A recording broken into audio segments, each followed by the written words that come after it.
देव भगवान की जय। भैया इससे कार्य नहीं चलने वाला, थोड़ी ऊर्जा तो कम से कम लगाइए।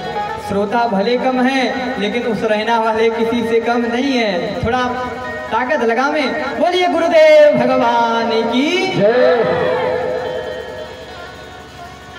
श्री सूत जी महाराज अपने गुरु जी को प्रणाम करते हैं, कहते हैं ऋषियों बड़ा ही सुंदर प्रश्न किया है आप लोगों ने। अब आप लोग ध्यान दीजिए। सूत जी कहते हैं ऋषियों सावधान तया श्रृणु। ए भैया, जब कोई वक्ता श्रोताओं को कोई सुंदर बात बताता है तो सावधान कर देता है। भैया सावधान हो जाइए। सूत जी ऋषियों को सावधान करते हैं और कहते हैं ऋषियों काल व्याल मुख ग्रास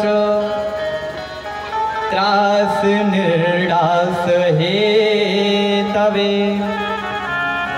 श्रीमद्भागवतम शास्त्रम कलौकीरेण भासितम। ऋषियों ये संसार क्या है? हाँ, ये संसार क्या है? मृत्यु लोक है। क्या है? मृत्यु लोक। हम लोगों को वस्त्र लेना है, कपड़ा लेना है, वस्त्र लेना है, भोजनालय में चले गए, ए भैया हमको सुंदर वस्त्र दे दीजिए। भोजनालय वाला कहेगा भैया आप भोजनालय में चले आए हैं, आप वस्त्रालय में जाइए, आपको वस्त्र वस्त्रालय में मिलेगा। यहाँ तो भोजन, यहाँ तो पनीर और तंदूरी मिलने वाला है, यहाँ वस्त्र नहीं मिलेगा। अब हम लोग वस्त्रालय में गए, भैया सुंदर भोजन की थाली लगा कर दीजिए। अरे भैया यहाँ वस्त्र मिलता है, यहाँ भोजन नहीं मिलता। किसी पुस्तकालय में गए, भैया हमको गृहस्थ का किराने का सामान दे दीजिए, कहेगा भैया यहाँ पुस्तक मिलता है। इसी प्रकार हम लोग कहाँ पर आए हैं? मृत लोक में। तो यहाँ क्या मिलेगा? जो आया है उसका जाना भी सुनिश्चित है। कोई रहने वाला नहीं, सबको जाना है,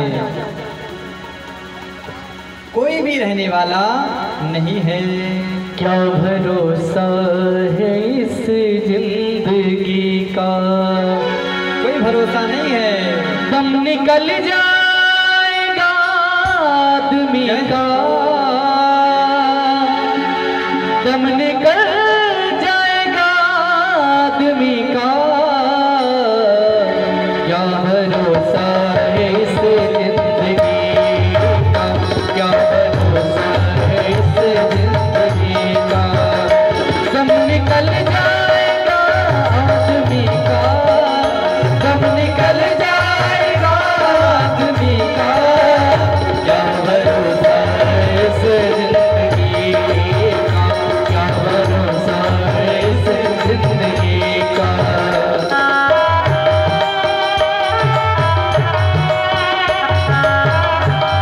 सारी सेवा करते हुए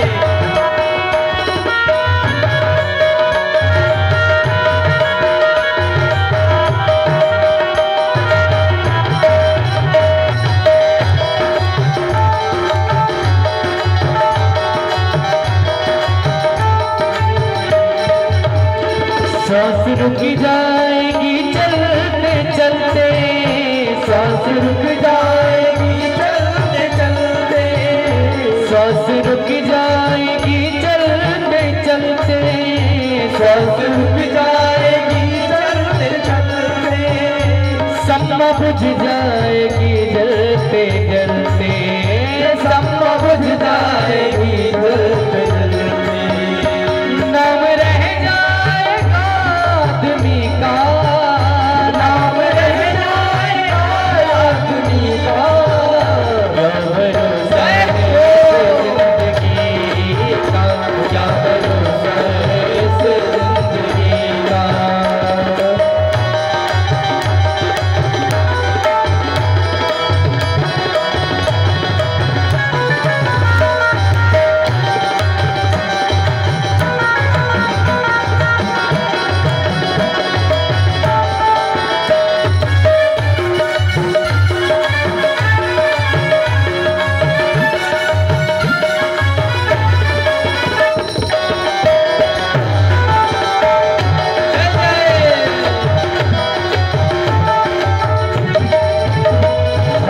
रहे ना मोहब्बत रहेगी, हम रहे ना मोहब्बत रहेगी, हम रहे ना मोहब्बत रहेगी, हम रहेगा मोहब्बत रहेगी। दास्तां अपनी दुनिया कहेगी, दास्तां अपनी दुनिया कहेगी। फर्ज पूरा करो बंदगी का, फर्ज पूरा करो बंदगी का, क्या भरोसा है इस जिंदगी का, क्या भरोसा है इस जिंदगी का। दम निकल जाएगा आदमी का, दम निकल जाएगा आदमी का, क्या भरोसा है इस जिंदगी का, क्या भरोसा है इस जिंदगी का, क्या भरोसा है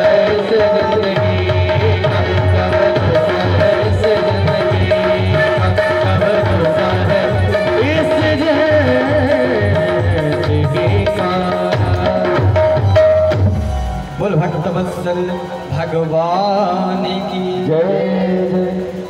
तो ये जो संसार है ये पल पल क्षण क्षण खिसक रहा है, हम लोगों को मालूम नहीं पड़ रहा है। लोग जन्म दिवस मनाते हैं भैया, 18 वर्ष के हो गए, 20 वर्ष के हो गए, लेकिन अभी उनको ये पता ही नहीं कि 20 साल जीवन के निकल गए। वो तो खुशियां मना रहे नहीं 20 वर्ष के हो गए हैं। इसीलिए ये संसार क्या है? ये संसार मृत्यु रूपी अजगर है। क्या है बताइए आप लोग, ये संसार क्या है? बोले ये संसार मृत्यु रूपी अजगर है। हम लोग कहाँ बैठे हैं? काल ब्याल मुखग्रास। ये जो काल रूपी ब्याल मुख फैलाए बैठा हुआ है, उस अजगर की जिह्वा पर ये पृथ्वी है, उस अजगर की जिह्वा पर हम लोग प्राणी बैठे हैं। भैया कब तक बैठे हो आप हैं? जब तक वो अजगर अपना जिह्वा अंदर न कर ले। जैसे अंदर किया सैसे गोविंदाय नमो नमः है। तुरंत काल रूपी ब्याल अपने पेट में समेट लेगा। सो प्रत्येक प्राणी को मृत्यु से बड़ा भय लगता है। महाराज कुछ भी हो जाए, कहीं हम चले न जाएं संसार से। बड़ी सुंदर कथा आती है। महाराज चक्रवर्ती सम्राट पांडवों के पुत्र के स्वरूप में श्री परीक्षित जी महाराज सुशोभित हो रहे थे। परीक्षित जी को श्राप लगा कि आज से 7वें दिन सर्प के डसने से आपकी मृत्यु हो जाएगी। परीक्षित जी महाराज बड़े व्याकुल गंगा जी के तट पर बैठे हैं। सुखदेव भगवान जो व्यास जी के पुत्र हैं परम, वो परीक्षित जी को कथा सुनाने जा रहे हैं। जैसे कथा सुनाने जा रहे हैं, उसी समय देवता लोग स्वर्ग से अमृत का कलश लेकर आते हैं। सुखदेव जी देखते हैं कि अरे ये देवता लोग अमृत का कलश लेकर आ रहे हैं। जो परम स्वार्थी देवता, सुखदेव जी हंसने लगे। अरे देवताओं आइए, कैसे आना हुआ? महाराज ये देखो हम अमृत का कलश लाए हैं। हमें जैसे पता चला कि आप परीक्षित को 7 दिन में मरने का श्राप मिला है, हम सोचें कि अमृत ले जाएं, परीक्षित अमृत पान कर लेंगे और अमर हो जाएंगे।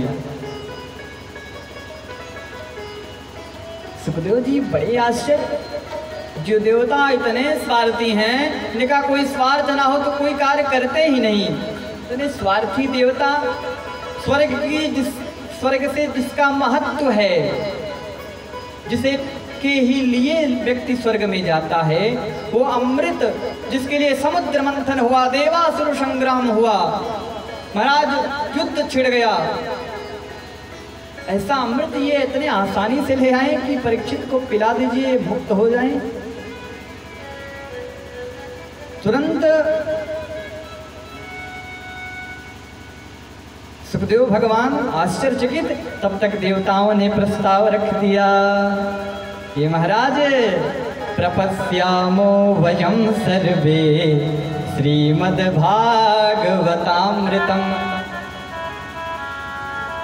महाराज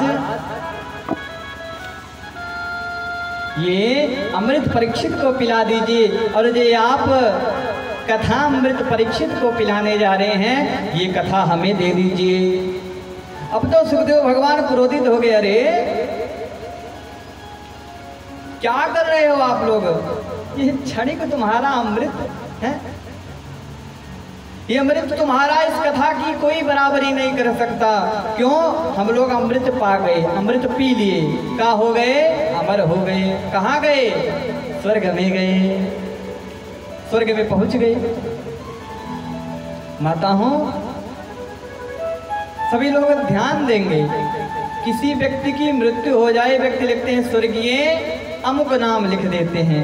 लोग जानते हैं स्वर्ग बड़ा सुंदर वस्तु है,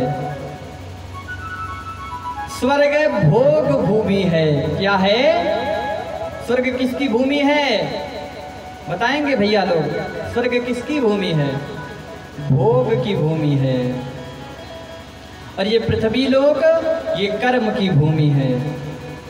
यहाँ से जो हम लोग शुभ कर्म कमा कर जाते हैं स्वर्ग में। उदाहरण से समझिए, हम लोग पैसा लिए मेले में चले गए, मेले में कब तक रहेंगे? जब तक पैसा है, जब तक पैसा दे, खिलौना चाट फुल्की मिला, जैसे पैसा देना बंद किए कुछ नहीं मिले वाला, दुकानदार भगा देगा, जाओ पैसा लेकर आओ तब आना है। इसी प्रकार हम लोग कर्म लेकर गए स्वर्ग में, और क्या हुआ? क्षीणे पुण्य मृत्यु लोकम विसंति। हम लोगों का पुण्य धीरे धीरे स्वर्ग में क्षीण होगा। जैसे पुण्य खत्म, देवता लोग एक लात मारेंगे, पुनः इसी पृथ्वी पर आना पड़ेगा। क्षीणे पुण्य मृत्यु लोकम विसंति, पुनः इसी पृथ्वी पर आना पड़ेगा। सुखदेव जी सोचते हैं, ऐसे अमृत किस कार्य की है?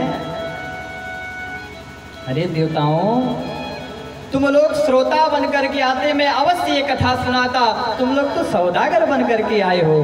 अमृत ले लो महाराज, और कथा अमृत दे दो हैं? अरे ये बताओ कि तुम्हारा अमृत क्या है? क्व सुधा क्व कथा लोके क्व काचा क्व मणिर्महान ब्रह्मरातो विचार एवं तदा देवांजः सह। अरे भैया, कहाँ ये तुम्हारा अमृत और कहाँ ये हमारा कथा अमृत बराबरी हो सकती है? क्व सुधा क्व कथा लोके क्व काचा क्व मणिर्महान।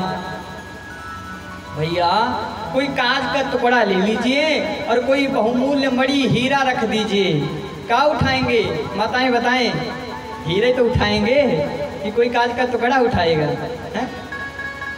जो बहुमूल्य वस्तु है व्यक्ति उसी को तो उठाएगा।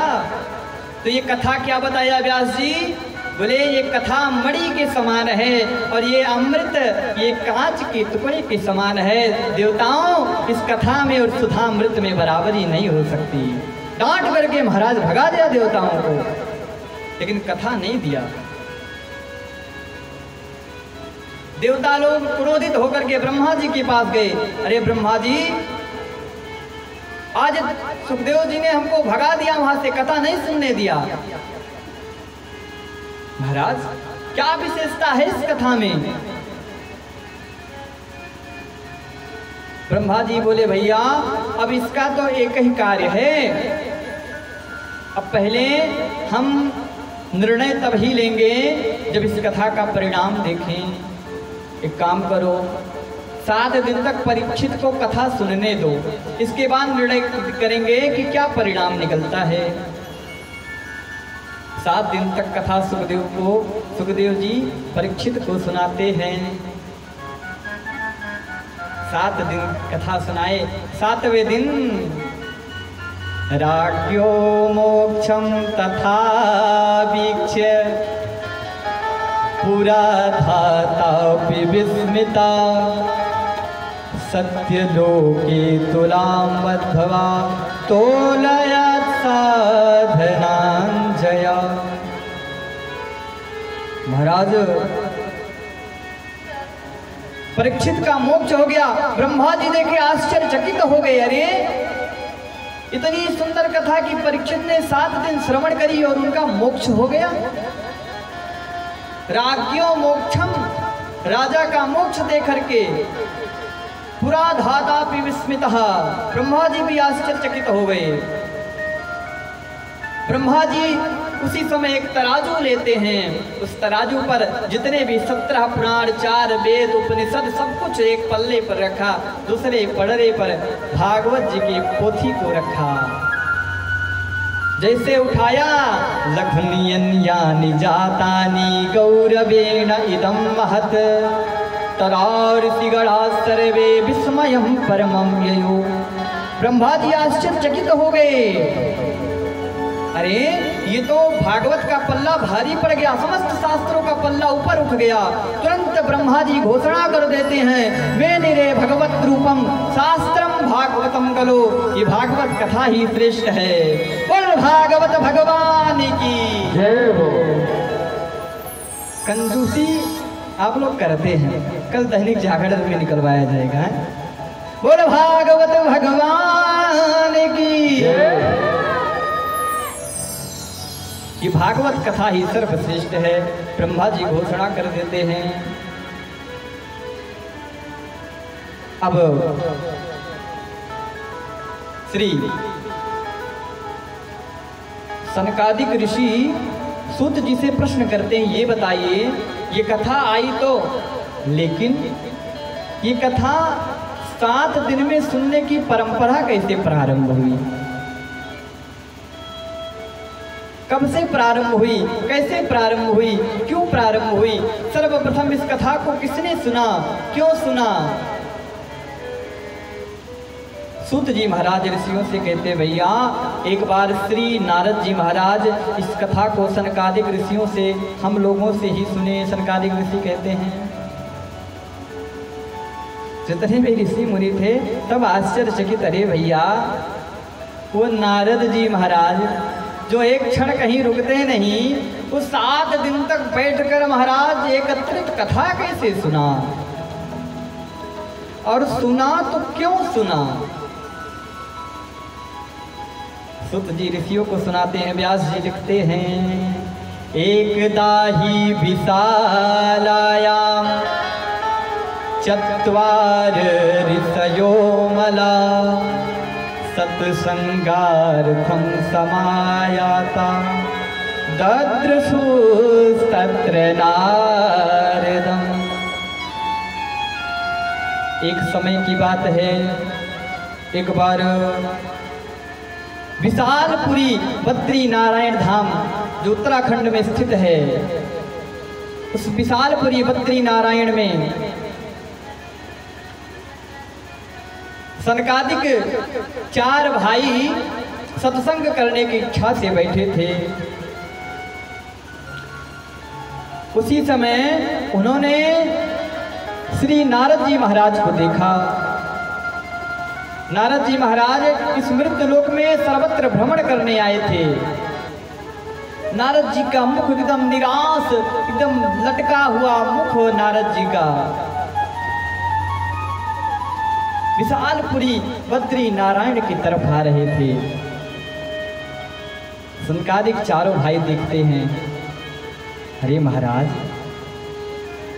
कथम ब्रह्मन् दीन मुखः कुतश्चिन्तातुरो भवान् त्वरितं गम्यते कुत्र कुतश्चागमनं तव। अरे नारद जी महाराज, कथम ब्रह्मन् दीन मुखा, ये आपका मुख दीन दुखी के जैसा क्यों है? कुतश्चिंता तुरो भवान, किस बात की चिंता है आप लोगों को?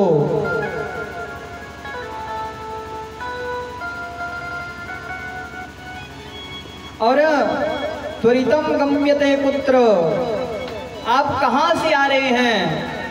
कुतश्चागमनम तव, और कहां जा रहे हैं आप? नारद जी महाराज कहते हैं, अरे भैया कोई बात नहीं, बस ऐसे ही। अरे नहीं नारद जी महाराज, आपका मुख क्यों निराश है? क्या हुआ? आपका मुख तो ऐसे निराश है जैसे कोई धनवान व्यक्ति हो, खूब धनी हो, उस धनवान व्यक्ति का कोई धन संपूर्ण ले ले, कोई धन छीन ले।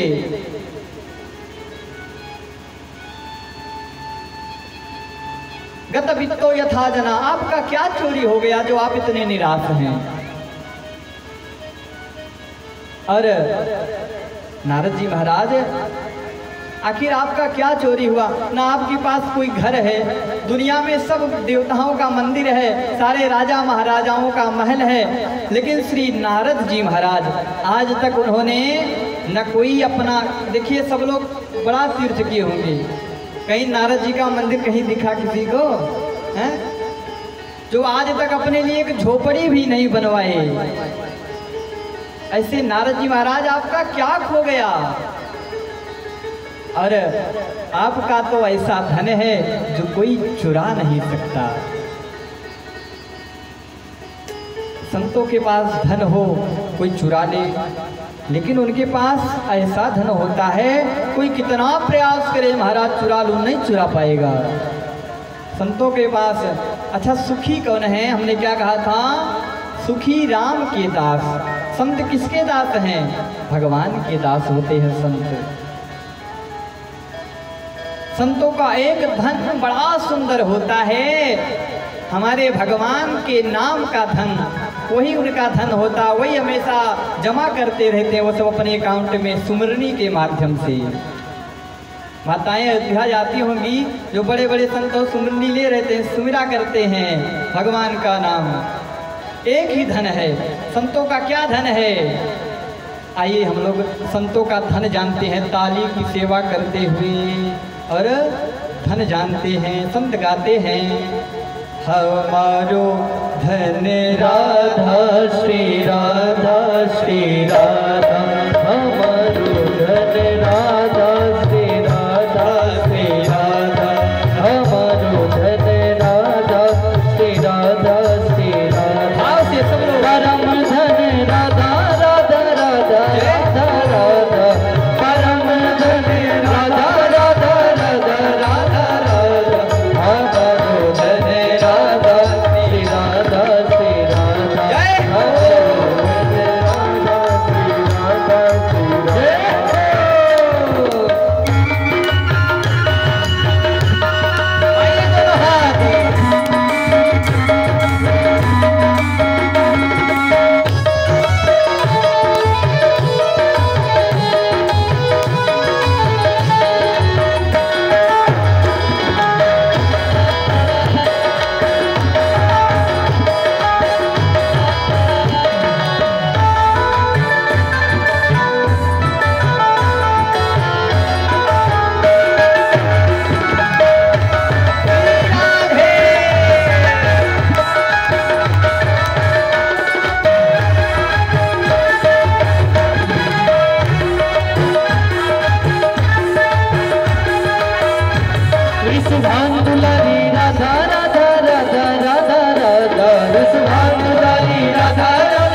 बोल राधा रानी सरकार की जय।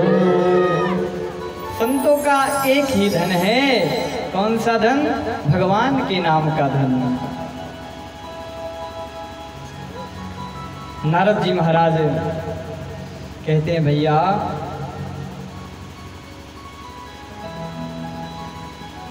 हमारे दुख का एक ही कारण है। नारद जी अपने चारों भाइयों को पूरा वृत्तांत सुनाते हैं। भैया एक बार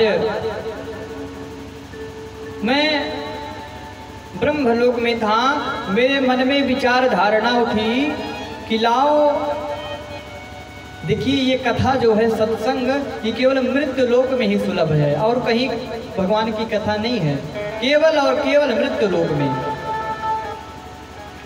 नारद जी के मन में उठा कि लाओ सत्संग करने के लिए हम मृत्यु लोक में जाते हैं।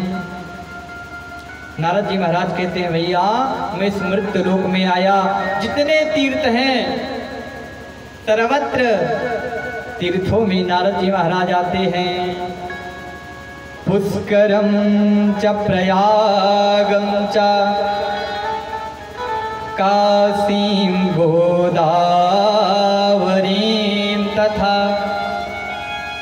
हरिक्षेत्रं कुरुक्षेत्रं श्रीरंगं सेतुबन्धनम् एवमादिषु तीर्थेषु भ्रममाण इतस्ततः। ये भैया मैं सर्वत्र तीर्थों में गया, पुष्कर में गया, प्रयागराज गया, बनारस काशी में भी गया, हरिक्षेत्र हरिद्वार में भी गया, कुरुक्षेत्र में भी गया, कहीं शांति नहीं मिली मुझे।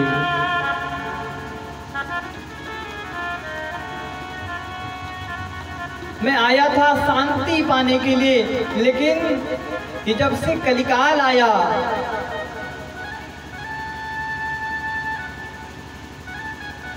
कलयुग में लोगों की मति मलिन हो गई।